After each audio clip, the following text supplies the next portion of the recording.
Hello students, आज हम लोग क्लास 10th साइंस में पार्ट 2 पढ़ने जा रहे हैं। रासायनिक समीकरण के प्रकार। देखिए, रासायनिक समीकरण के बारे में हम लोग पढ़ चुके हैं। अब इसके कौन कौन टाइप्स होते हैं यानी प्रकार होते हैं, इसके बारे में देखते हैं। इसमें पहला है संयोजन अभिक्रिया।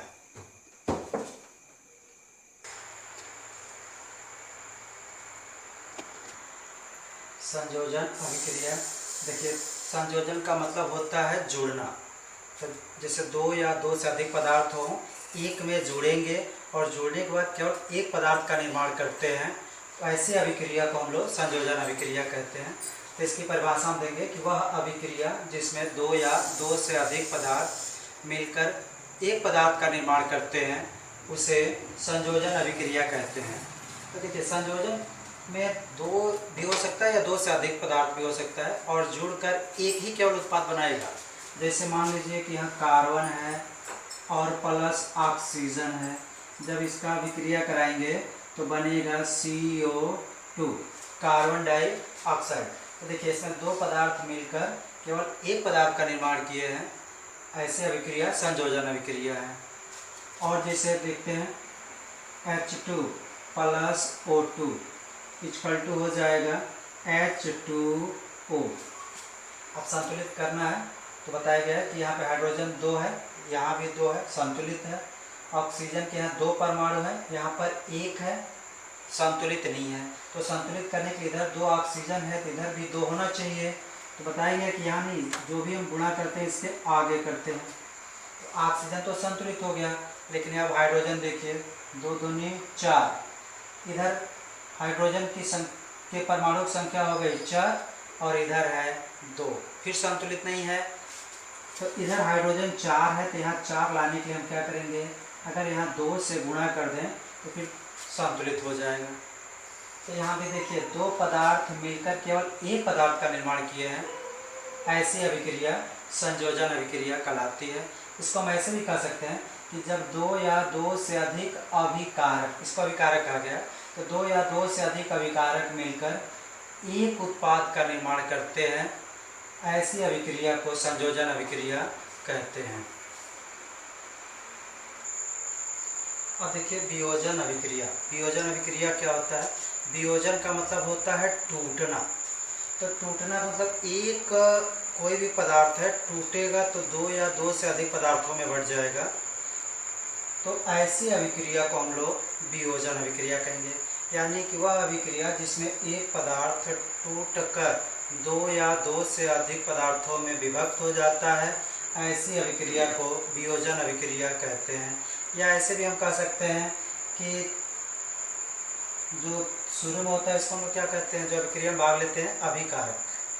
तो इसमें हम कह सकते हैं कि जब अभिकारक दो या दो से अधिक उत्पाद में टूट जाता है तो इस अभिक्रिया को वियोजन अभिक्रिया कहते हैं।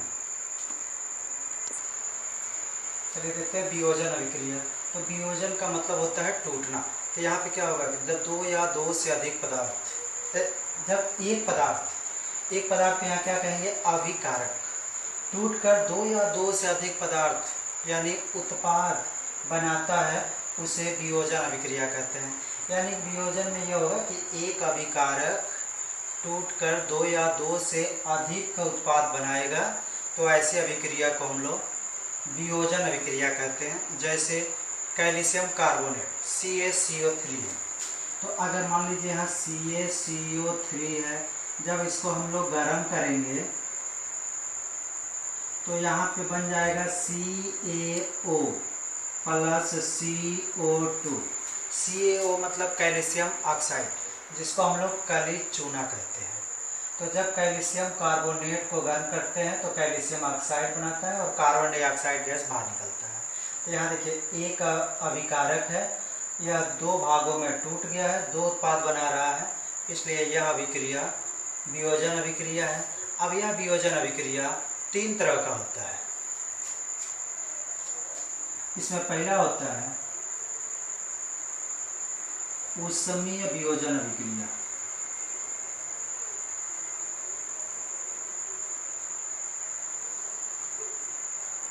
दूसरा होता है वैद्युत वियोजन अभिक्रिया।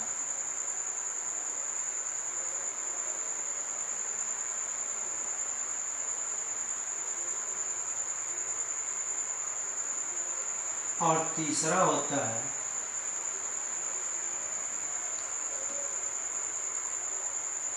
प्रकाश वियोजन अभिक्रिया।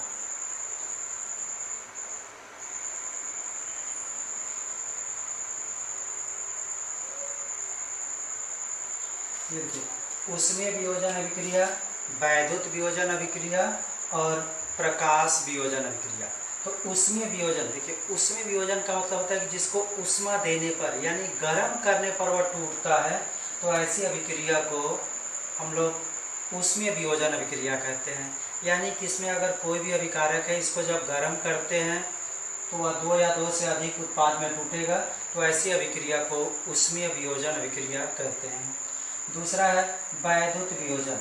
अगर कोई भी अभिकारक है, जब इसमें हम लोग विद्युत धारा प्रवाहित करते हैं, तो विद्युत धारा जब प्रवाहित करेंगे तब यह 2 या 2 से अधिक उत्पाद में टूटेगा, तब ऐसी अभिक्रिया को वियोजन अभिक्रिया कहेंगे।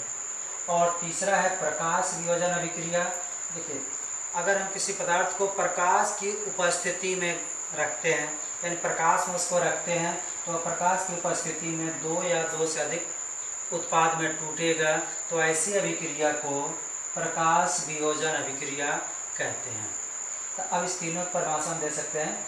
ऊष्मीय वियोजन की वह अभिक्रिया जिसमें अभिकारक को गर्म करने पर 2 या 2 से अधिक उत्पाद बनाता है, तो ऐसी अभिक्रिया को ऊष्मीय वियोजन। वैद्युत वियोजन वह अभिक्रिया जिसमें विद्युत धारा प्रवाहित करने पर 2 या 2 से अधिक उत्पाद देते हैं, ऐसी अभिक्रिया को वैद्युत वियोजन अभिक्रिया। और प्रकाश वियोजन अभिक्रिया वह अभिक्रिया जिससे प्रकाश की उपस्थिति में क्रिया कराते हैं, तो 2 या 2 से अधिक उत्पाद देता है, तो ऐसी अभिक्रिया को प्रकाश वियोजन अभिक्रिया कहते हैं। चलिए देखिए ऊष्मीय वियोजन अभिक्रिया, तो वह अभिक्रिया जिसमें अभिकारक को गर्म करते हैं तो वह 2 या 2 से अधिक उत्पाद में टूट जाता है, ऐसी अभिक्रिया को हम लोग ऊष्मीय वियोजन अभिक्रिया कहते हैं। जैसे CaCO3 कैल्शियम कार्बोनेट है, इसको गर्म करते हैं तो CaO यानी कैल्शियम ऑक्साइड प्लस CO2 यानी कार्बन डाइऑक्साइड बन जाता है। अब इसके बाद से वैद्युत वियोजन अभिक्रिया, वह अभिक्रिया जिसमें वैद्युत धारा प्रवाहित करने पर 2 या 2 से अधिक उत्पाद में टूट जाता है, ऐसी अभिक्रिया को वैद्युत वियोजन अभिक्रिया कहते हैं। या ये भी कह सकते हैं कि वह अभिक्रिया जिसमें वैद्युत धारा प्रवाहित करने पर वियोजन होता है, उसे वैद्युत वियोजन अभिक्रिया कहते हैं। जैसे 2H2O = हो जाएगा 2H2 + O2, यानी ऑक्सीजन को जब हम वैद्युत धारा प्रवाहित करेंगे तो हाइड्रोजन और ऑक्सीजन गैस में टूट जाएगा। अब प्रकाशीय वियोजन अभिक्रिया, प्रकाशीय वियोजन का अभिक्रिया मतलब हुआ कि सूर्य के प्रकाश की उपस्थिति में अगर जो अभिक्रिया होती है, यानी कि एक अभिकारक 2 या 2 से अधिक उत्पाद में टूटता है, तो ऐसी अभिक्रिया को हम लोग प्रकाशीय वियोजन अभिक्रिया कहते हैं। तो वही है कि सूर्य के प्रकाश की उपस्थिति में होने वाला वियोजन अभिक्रिया प्रकाशीय वियोजन अभिक्रिया कहलाता है। जैसे सिल्वर क्लोराइड यानी 2AgCl है, सूर्य के प्रकाश में जब इसको हम रखते हैं तो सिल्वर अलग हो जाता है और क्लोरीन गैस बनता है। अब देखिए यहाँ पे इस AgCl यानी सिल्वर क्लोराइड का उपयोग ब्लैक एंड वाइट फोटोग्राफी में भी किया जाता है इसका। अब देखते हैं तीसरा विस्थापन अभिक्रिया। देखिए इस विस्थापन अभिक्रिया को प्रतिस्थापन अभिक्रिया भी कहते हैं।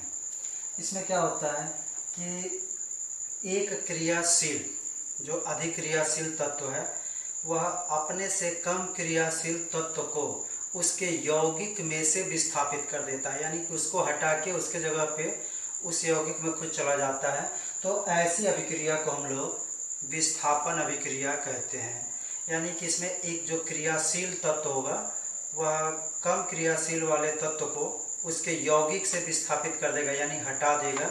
तो ऐसी अभिक्रिया को विस्थापन या प्रतिस्थापन अभिक्रिया कहते हैं। विस्थापन अभिक्रिया तो वह अभिक्रिया जिसमें अधिक क्रियाशील तत्व कम क्रियाशील तत्व को उसके यौगिक में से विस्थापित कर देता है, ऐसी अभिक्रिया को प्रतिस्थापन या विस्थापन अभिक्रिया कहते हैं। इसका एग्जाम्पल देखिए, जैसे, या फिर लोहा CuSO4 जिसको हम लोग कॉपर सल्फेट कहते हैं। तो जब लोहे की क्रिया हम लोग कॉपर सल्फेट से कराते हैं तो लोहा अधिक क्रियाशील है और कॉपर कम क्रियाशील है। तो इस कॉपर को कॉपर सल्फेट के विलयन में से इसको हटा देगा और सेम उसके जगह पे आ जाएगा।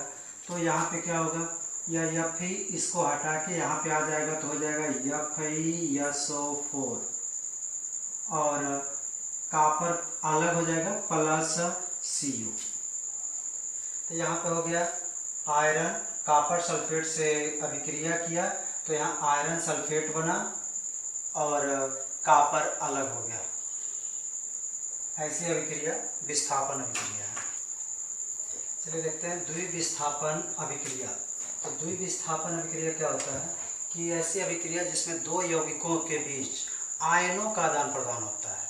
यानी कि अगर कोई किसी अभिक्रिया में अगर आयनों के आदान प्रदान होते हैं तो ऐसी अभिक्रिया द्विविस्थापन अभिक्रिया कहलाती है। जैसे देखिए sodium sulphate Na2SO4 plus barium chloride BaCl2। अब यहाँ जब हम क्रिया कराए हैं तो यहाँ बना है BaSO4 प्लस सोडियम क्लोराइड। अब देखिए यहाँ आयनों का आदान प्रदान कहा गया है तो सोडियम कक्षा 9 में आप पढ़े होंगे सोडियम पे +1 चार्ज होता है और सल्फेट SO4 पर -2 चार्ज होता है। इसी तरह बेरियम पर +2 चार्ज होगा, क्लोरीन पर -1 चार्ज होता है। अब देखिए यहाँ पे आयनों का आदान प्रदान हुआ है तो देखिए यहाँ माइनस है तो यह माइनस से क्रिया नहीं करेगा, प्लस वाला क्रिया करेगा माइनस से। तो यह प्लस वाला इस क्लोरीन से क्रिया कर लिया और यहाँ पे जो बेरियम है धन आयन यह SO4 से क्रिया कर लिया। तो देखिए इसमें आयनों का आदान प्रदान हुआ है यानी कि जो यह धन आयन है यहाँ पे आ गया, ये वाला जो धन आयन है यहाँ पे आ गया, यानी कि जो ऋण आयन है वो इधर आ जाएगा और क्लोरीन वाला यहाँ आ जाएगा। तो यहाँ केवल आयनों का आदान प्रदान हो रहा है, धन धन आपस में आदान प्रदान कर ले रहे हैं और ऋण वाला आपस में। तो देखिए यहाँ SOBa बेरियम है इस पे +2 चार्ज, SO4 पे है -2 चार्ज। यहाँ 2 से 2 कैंसिल हो जाएगा, 1 बचेगा और 9th में पढ़े होंगे इसका तिर्यक हम गुणा करके लिख देते हैं Ba1SO4। तो यहाँ 1 लिखा नहीं जाता इसलिए लिखा गया BaSO4।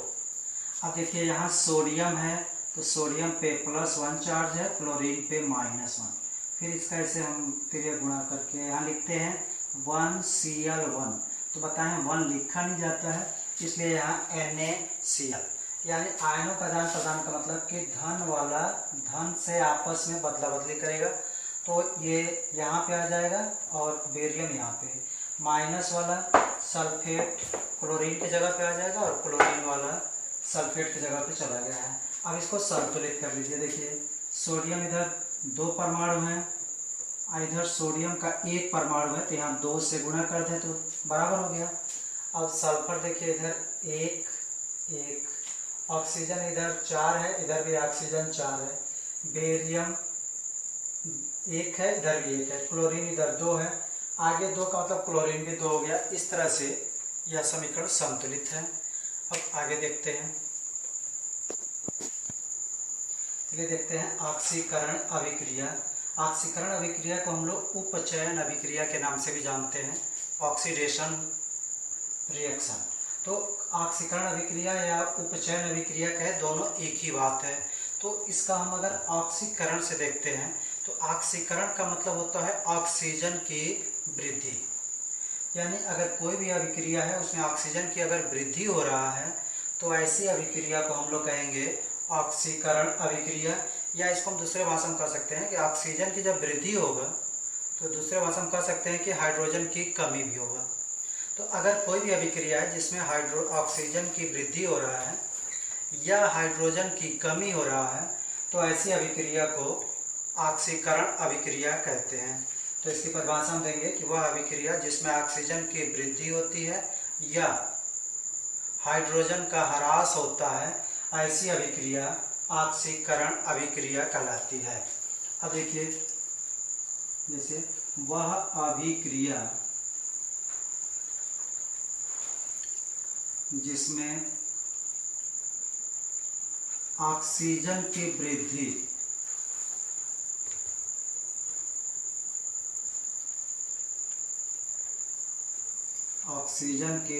होती है या हाइड्रोजन का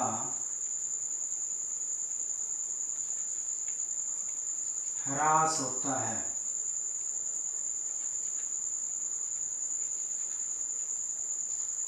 ऐसी अभिक्रिया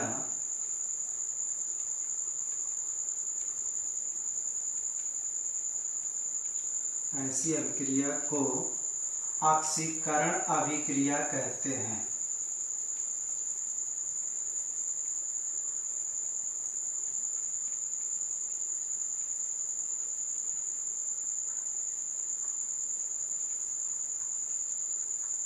चलिए इसको ठीक से समझिए। ऑक्सीकरण अभिक्रिया यानी कि इसमें ऑक्सीजन की वृद्धि होगी या हाइड्रोजन का ह्रास होगा, यानी हाइड्रोजन की कमी होगी, तो उस अभिक्रिया को हम लोग कहेंगे ऑक्सीकरण अभिक्रिया। जैसे देखिए यहाँ C+O2 होता है CO2। तो यहाँ देखिए इस कार्बन के साथ कितने ऑक्सीजन थे, एक भी नहीं, और यहाँ पे इस कार्बन के साथ कितने ऑक्सीजन हो गए, 2। तो यानी कि यहाँ पे ऑक्सीजन की वृद्धि हो रहा है, यहाँ एक भी ऑक्सीजन नहीं है, यहाँ 2 ऑक्सीजन हो गए, तो यहाँ वृद्धि हो रहा है। तो हम कहेंगे कि यह अभिक्रिया ऑक्सीकरण अभिक्रिया है, यानी कि यहाँ कार्बन का ऑक्सीकरण हो रहा है। चलिए देखते हैं Fe+H2O Fe2O3+H2O। इसमें देखिए आयरन के साथ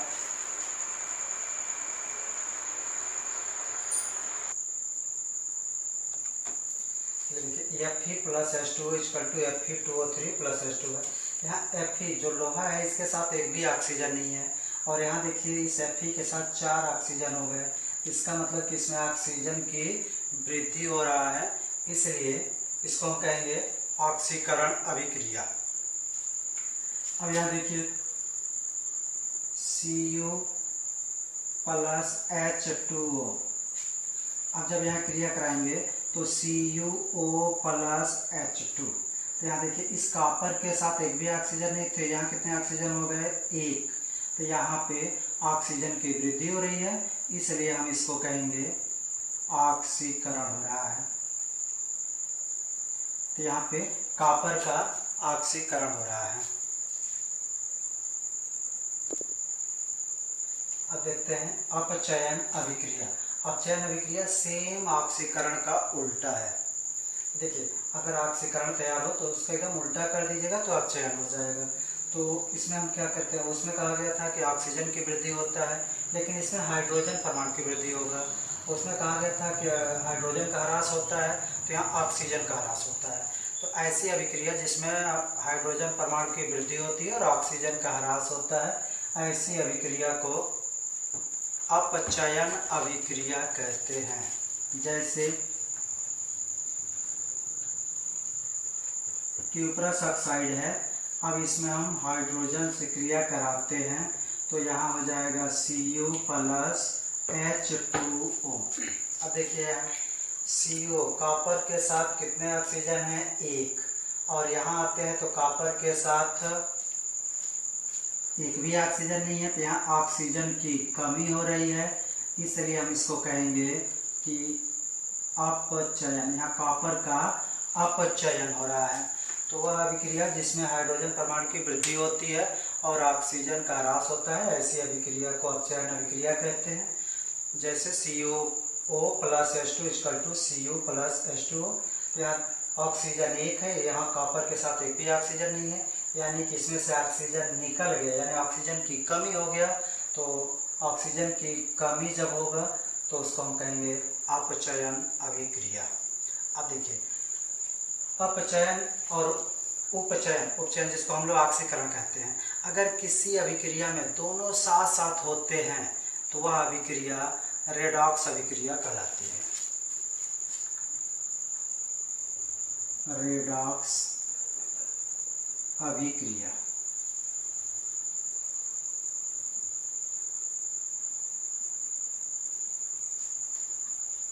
वह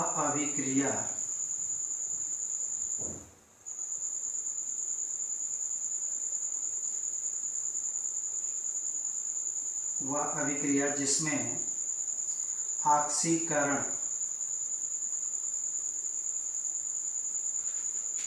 और अपचयन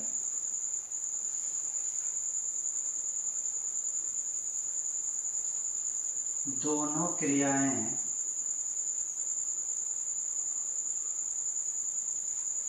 साथ साथ होती हैं, दोनों क्रियाएं साथ साथ होती हैं, उसे रेडॉक्स अभिक्रिया कहते हैं।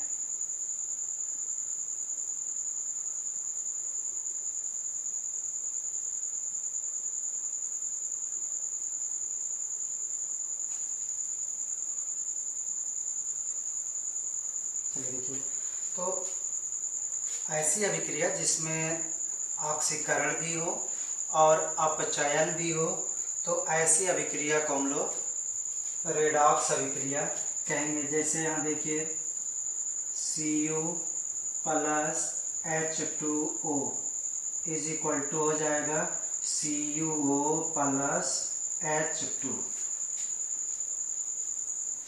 अब देखिए यहाँ पर कॉपर के साथ एक भी ऑक्सीजन नहीं थे, यहाँ आ रहे हैं तो एक ऑक्सीजन की वृद्धि हो गई है, और बताया गया जिसमें ऑक्सीजन की वृद्धि होगी वहाँ होता है ऑक्सीकरण,